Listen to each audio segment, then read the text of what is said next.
Google Docs ne se limite pas uniquement à un simple outil de traitement de texte. Il existe d'autres applications tout aussi intéressantes. Alors je vous invite à cliquer sur l'onglet Page d'accueil Google Docs et ensuite à cliquer sur le bouton Créer. Vous apercevez aussitôt d'autres applications. Donc document de texte, nous venons d'en créer un. Nous passons maintenant à Présentation. Donc vous cliquez sur Présentation.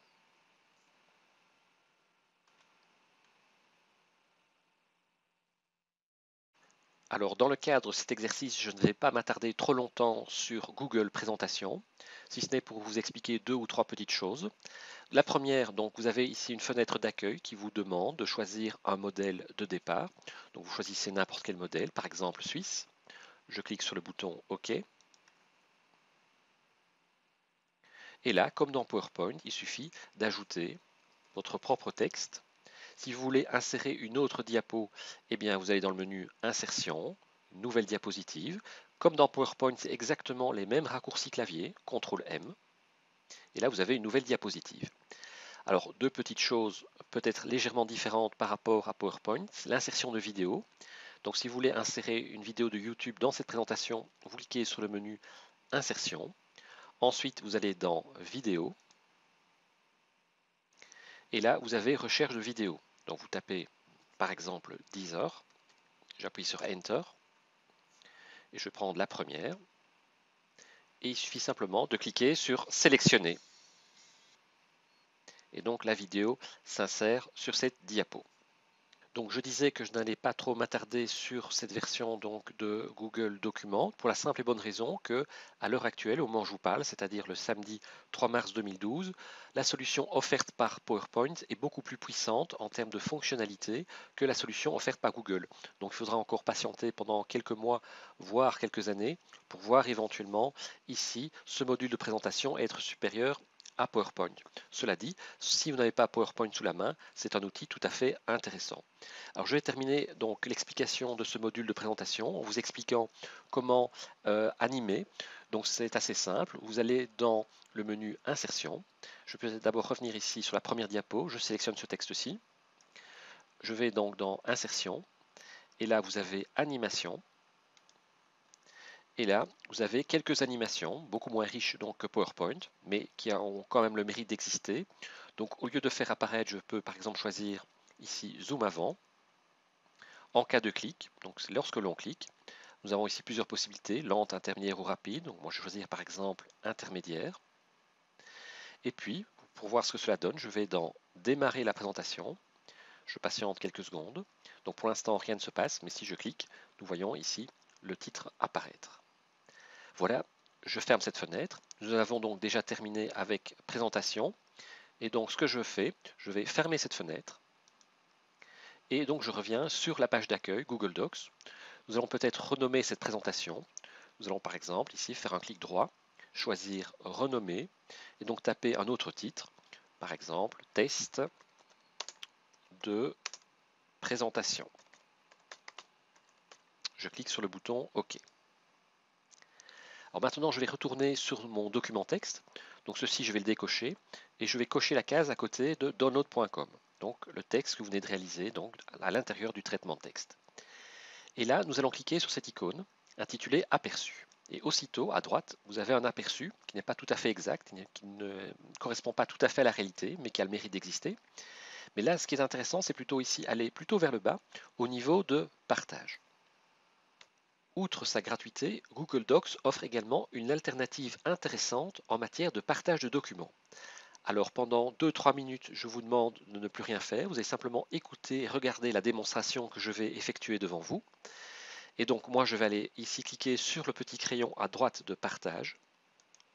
Et là, nous allons une nouvelle fenêtre qui apparaît, paramètres de partage. Cette fenêtre va nous permettre effectivement d'ajouter des personnes qui pourraient éventuellement soit modifier le document, soit uniquement le consulter, soit y ajouter des commentaires.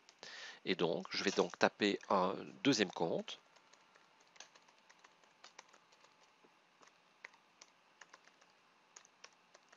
Et dans un premier temps, j'aimerais que la personne qui se cache en fait derrière ce deuxième compte puisse simplement consulter le document. Donc je vais ici aller dans Consultation autorisée. Je décoche ceci, ce n'est pas intéressant pour l'instant, et je clique sur Partager et enregistrer. Je clique sur OK. Ce que je vais faire maintenant, c'est tout simplement me connecter sur un deuxième compte Gmail en parallèle. Donc j'ouvre une autre fenêtre. Je me connecte donc sur ce deuxième compte.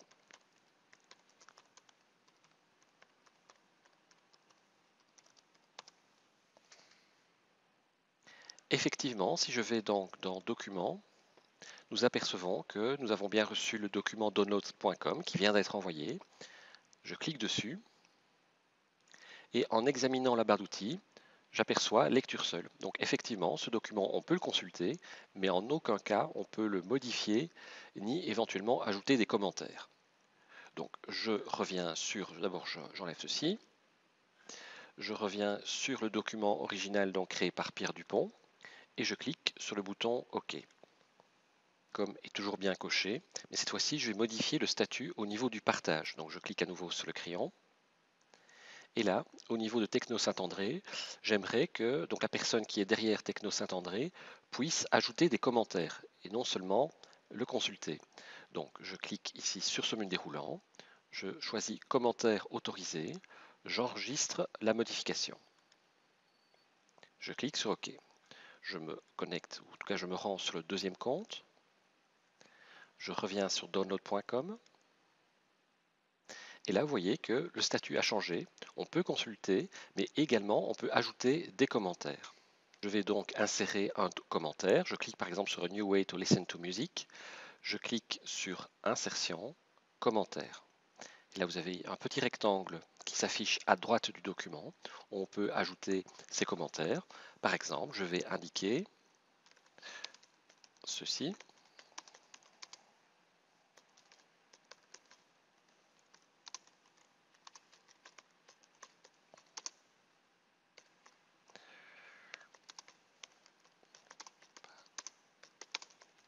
Voilà, par exemple, ceci. Et je clique tout simplement sur Commenter. Alors, nous revenons sur le document initial, donc le propriétaire du document, Pierre Dupont. Je reclique sur download.com. D'abord ici, j'enlève peut-être ici le download.com. Mais d'ailleurs, vous voyez ici, je suis bien sur Pierre Dupont. Et donc, il a reçu quasiment en même temps le commentaire du collègue à qui donc il a envoyé le document. Évidemment, je peux tout à fait cliquer dessus et répondre.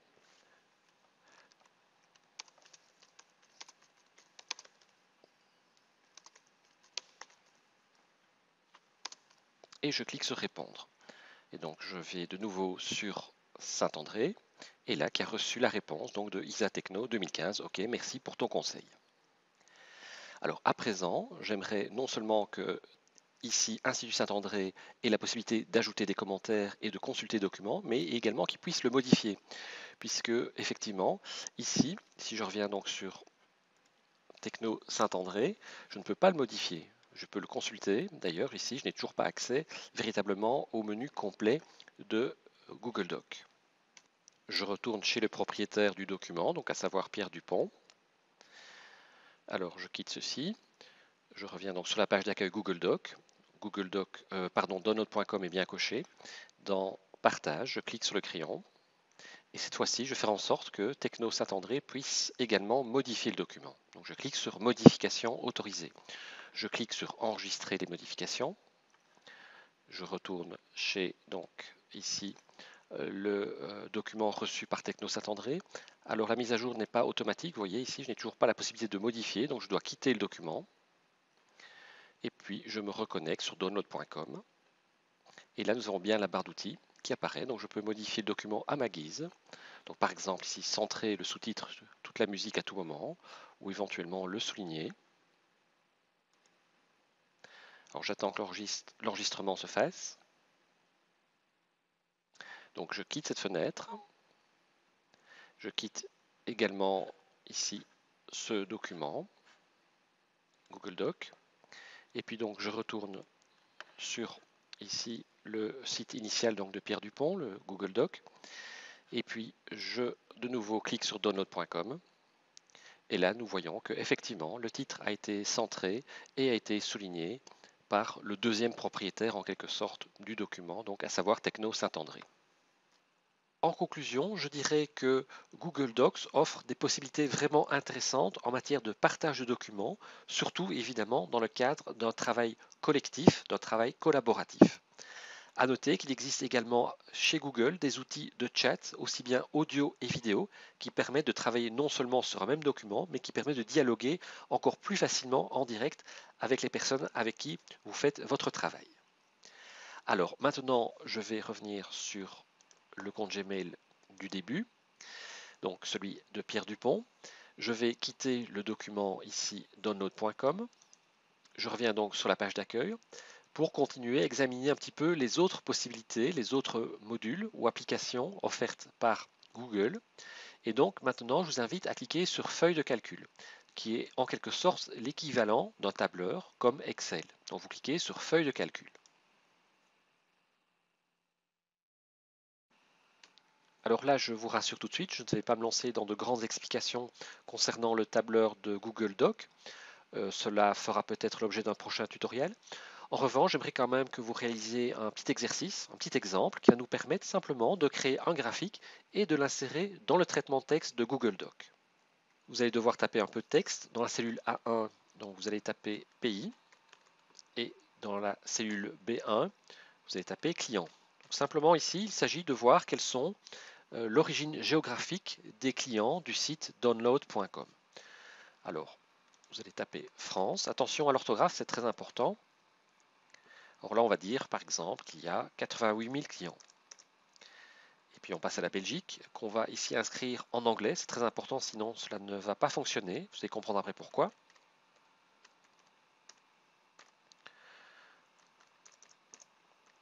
Et vous tapez la suite.